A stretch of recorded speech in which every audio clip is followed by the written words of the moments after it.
Good morning students. तो हमने zero vector और यूनिक वेक्टर का कॉन्सेप्ट देखा लास्ट लेक्चर में, है ना। तो आज हम एक दूसरा टॉपिक है, दैट इज वेक्टर्स का resolutions of vector in 2 dimension. Okay, this is very much important topic for solving the other questions।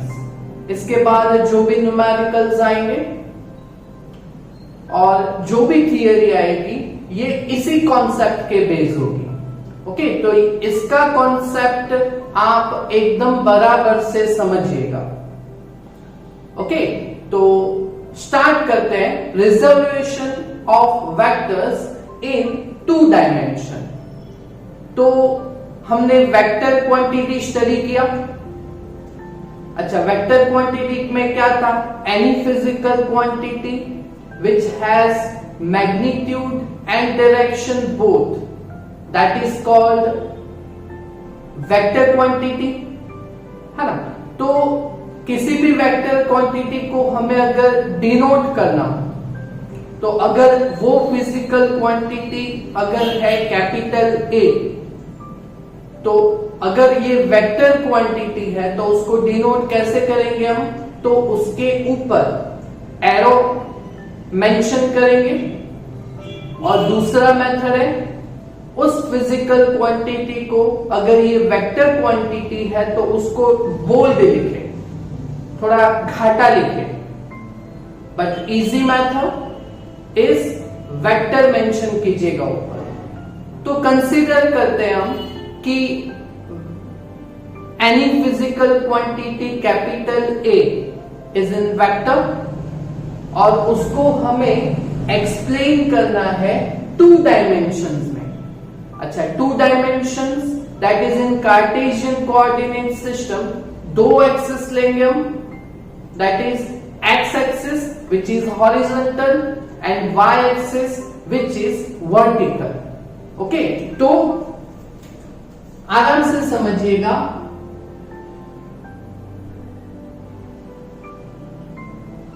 तो ये x एक्सिस, ये y एक्सिस और ये है ओरिजिन। ओके, ये हो गया 2 डायमेंशन का मेंशन। ओके, अभी हम क्या करेंगे? कोई एक वेक्टर लेंगे दैट इज वेक्टर a और उसको हम दिखाएंगे x और y के यहां पे जो स्पेस है उसमें उस वेक्टर को हम दिखाते हैं। ओके, तो फिर हमारे पास है ऐसे करके ये, दिस इज वेक्टर a और ये वेक्टर का ये हेड होगा, हेड HEAD, और ये होगा टेल। ओके, तो ये जो वेक्टर है वो थीटा एंगल पे इंक्लाइंड है। तो यहां पे इस वेक्टर्स के, ये जो वेक्टर है कैपिटल ए, उसके 2 कंपोनेंट्स बनेंगे। One is on x axis and another is on Y axis. Clear? तो एक वेक्टर को हम एक्स एक्सिस पे रिप्रेजेंट करते हैं, इस वेक्टर को। तो कैसे करेंगे देखिएगा। तो ये जो उसका हेड है वेक्टर ए का, ओके, तो यहां से एक नॉर्मल ड्रॉ करेंगे। तो वो यहां पे लाई किया। ओके, तो यहां से यहां तक का जो वैल्यू है वो वेक्टर ए का है, that is on x axis. तो this vector can be known as component of vector A on x axis, that is component of A, x component of vector A. तो उसको हमने mention कर दिया ax। Clear? वैसे का वैसे perpendicular हम यहां से y एक्सिस पे मेंशन करते हैं। ओके, तो यहां से यहां तक का value that is magnitude of vector A on y axis तो this is the vector which represent vector A on y axis. so इसको हम बोलेंगे component of A on y component of vector A. तो यहां से हमें दो components मिले 2 डायमेंशन में, that is x component of vector A, that is ax, and y component of vector A, that is ay. तो ये ay है तो इतना वैल्यू भी ay ही होगा, ये ax है तो इतना वैल्यू भी ax भी होगा. ओके, तो इस फिजिकल क्वांटिटी वेक्टर A को अगर हमें 2 डायमेंशन में एक्सप्लेन करना है तो हम कुछ ऐसे कर सकते हैं. सो vector A can be given by 2 components, x component that is ax, y component that is ay. ऐसे रिप्रेजेंट कर सकते हैं हम. ओके, अभी हम इसको यूनिट वेक्टर में लेके जाते हैं. तो यूनिट वेक्टर में हमने लास्ट लेक्चर में देखा था, that is vector A is equal to, this is x component of vector A.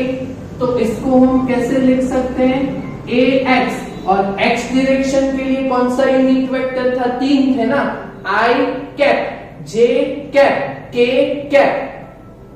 तो ये x कंपोनेंट है तो यहां पे कौन सा कैप आएगा, i cap plus ay j cap. ऐसे इसको मेंशन कर सकते हैं हम.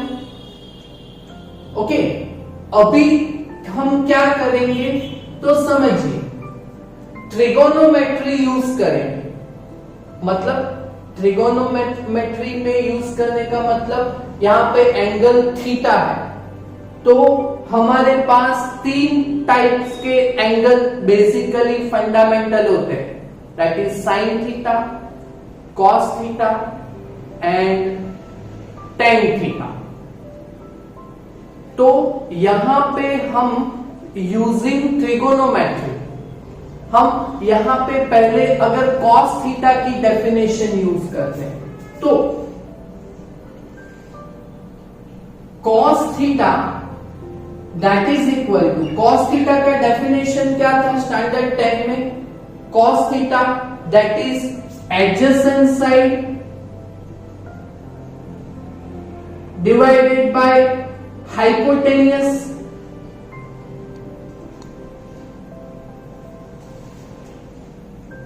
Adjacent side divided by hypotenuse. Okay, तो adjacent side यहां पे क्या है, तो ये थीटा, adjacent side यहां पे ax है तो that is ax, और डिवाइडेड बाय हाइपोटेन्यूस, ये पाइथागोरस लॉ यूज कर रहे हैं. तो ये हाइपोटेन्यूस, ये वेक्टर A है तो ax डिवाइड बाय a बनेगा. ओके, तो फिर यहां पे ax की component of vector A, x component of vector A का इक्वेशन क्या बनेगा, ax that is equal to a cos theta, है ना, यहां पे बना दे. ओके, तो ax इज इक्वल टू क्या बनेगा, a cos थीटा बनेगा. बोलो ये समझ में आया, x component of vector A, ax is equal to a cos theta. ऐसे के ऐसे ही हम एक दूसरा एंगल का यूज करेंगे cos थीटा, वैसे एक sin थीटा भी आता है. ओके, तो sin थीटा का डेफिनेशन क्या आता है, तो sin theta that is equal to opposite side divide by hypotenuse. Okay, opposite side क्या है, थीटा का opposite side that is ay, और डिवाइडेड बाय हाइपोटेन्यूस का वैल्यू कितना है, दैट इज a. तो y component of vector A is given by ay is equal to a sin theta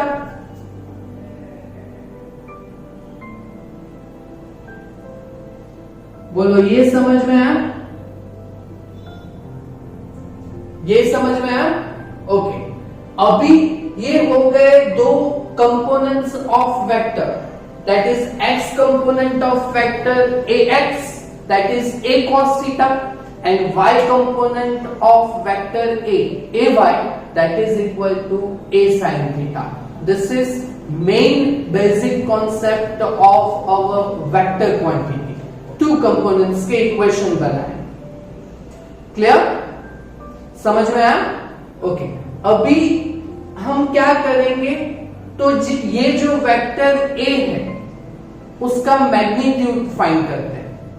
okay, तो magnitude कैसे फाइंड करेंगे, तो ये जो दो इक्वेशंस है, ये जो दो इक्वेशंस है उसका स्क्वायर करके हम एडिशन करेंगे।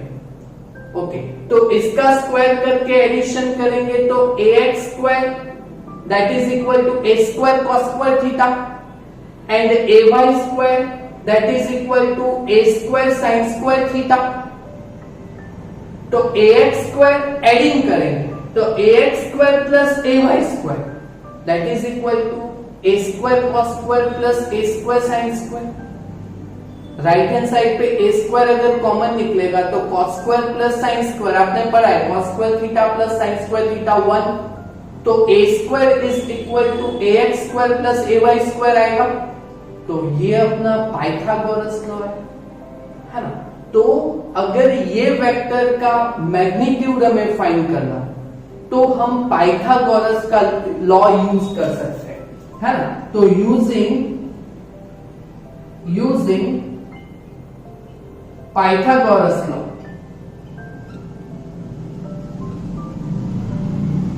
पाइथागोरस थ्योरम या लॉ, तो पाइथागोरस लॉ के हिसाब से हमारे पास ये इक्वेशन क्या आएगा, तो hypotenuse square that is equal to a square that is a square is equal to ax square plus ay square,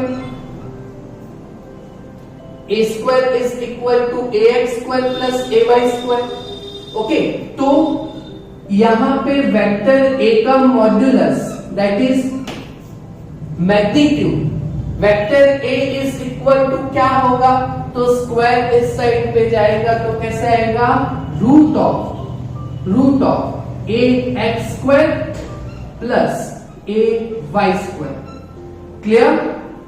that is magnitude of any vector. समझ में आ रहा है? किसी भी फिजिकल क्वांटिटी का अगर हमें मैग्नीट्यूड लेना हो तो कैसे फाइंड कर सकते हैं, तो using Pythagoras law, root of अंदर जितने भी कंपोनेंट्स हैं उसके स्क्वायर करके एडिशन करते हैं, है ना। उसका एग्जांपल हम इसके बाद यहाँ पे एमसीक्यू में देखने ही वाले हैं कि मैग्नीट्यूड कैसे फाइंड कर सकते हैं। तो ये मैग्नीट्यूड फाइंड करने का मेथड हो गया हमारे पास। ओके, चलो अभी हम क्या करेंगे, तो ये जो वेक्टर है उसका डायरेक्शन फाइंड करेंगे। Okay, so that is direction of vector A, direction of vector ए वो कैसे फाइंड करेंगे, तो डायरेक्शन मींस कितने एंगल पे ये वेक्टर है, तो ये थीटा है, यहां पे हमने cos थीटा यूज कर लिया, sin थीटा यूज कर लिया, tan थीटा बाकी है ना अभी। ओके, तो tan थीटा का डेफिनेशन क्या होगा, तो tan theta that is equal to, tan theta की डेफिनेशन क्या है, opposite side by adjacent side.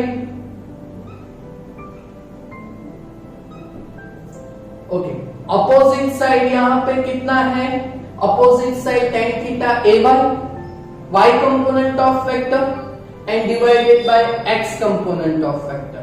So direction is given by tan theta is equal to y component divided by x component.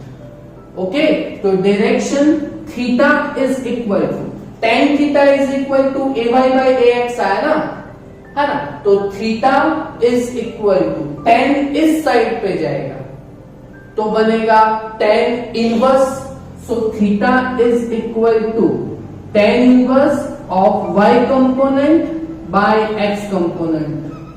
बोलो समझ में आया ये कॉन्सेप्ट? क्लियर? एकदम clear है ना? तो ऐसे हम किसी भी वेक्टर को 2 डायमेंशन में उसका रिजोल्यूशन करते हैं। अगर ये थियरी एग्जाम में पूछनी हो तो 2 मार्क्स के लिए कंसिडर करेंगे, है ना?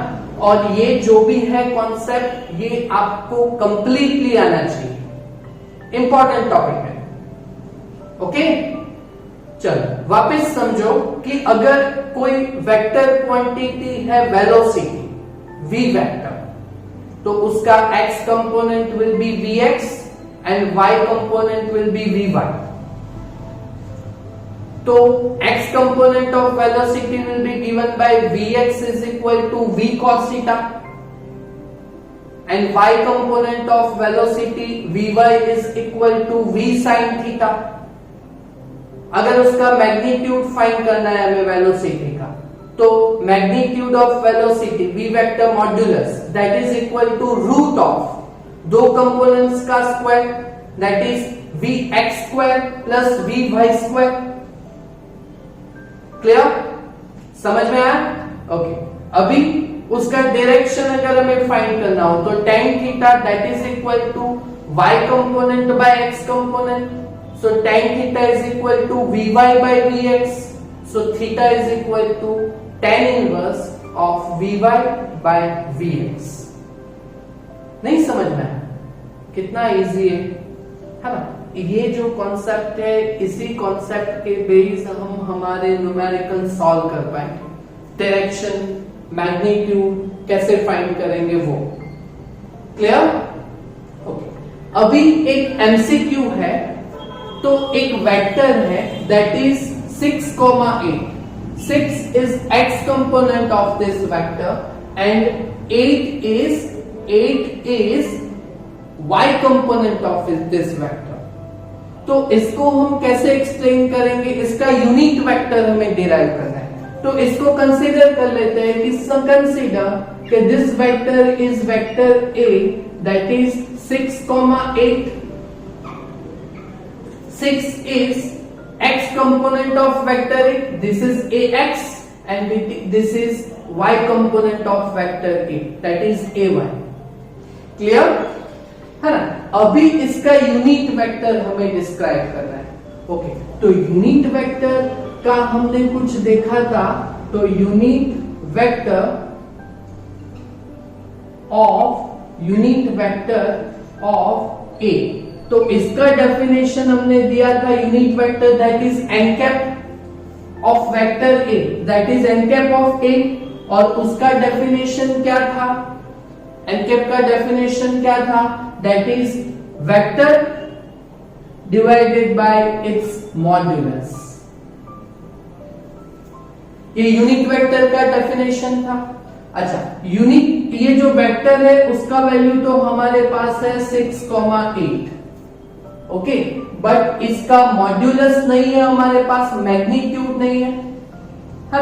तो मैग्नीट्यूड कैसे फाइंड करेंगे? तो अभी हमने सीखा ना, तो मैग्नीट्यूड ऑफ